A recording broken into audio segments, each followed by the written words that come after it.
Toutes les deux. D'accord. Bon, ben, bonjour, je m'appelle Marie, j'ai 78 ans. J'habite pour l'instant du côté de Saint-Nazaire, mais ma jeunesse s'est passée à Saint-Brieuc, euh, dans deux endroits différents, du côté du pont de Quintin, vers le Carpon, et puis de l'autre côté vers Robiens, en fait, où j'ai passé mon adolescence. Voilà. Euh, alors, une partie de ma vie, ça s'est passé en fait à la mort de mon père. J'avais 4 ans, donc j'ai dû rester chez ma grand-mère.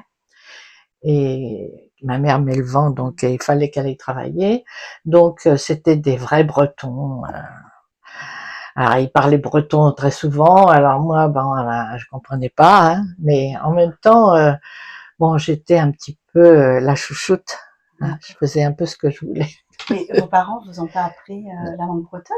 Non, ma mère ne la connaissait pas. D'accord. Et puis mon père, non. Et puis vos grands-parents?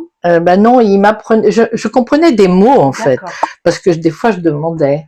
Et puis, mais c'était une vie très très calme et bien rythmée avec eux. Il y avait, je ris parce que souvent je me dis, je mangeais toujours la même chose. Ouais. Ça c'était, alors le mercredi, ça devait être le jour du foie de veau avec des frites parce qu'il savait que j'aimais bien ça. Oui. Le vendredi, il allait au marché, mon grand-père, c'était les galettes. Il y avait l'escalope de veau, enfin tout était, oui. Et puis il y avait aussi la bouillie d'avoine, mais j'aimais bien ça. Hein. J'ai jamais réussi à en faire aussi bien d'ailleurs. Et puis c'était assez simple, hein, la vie. Hein.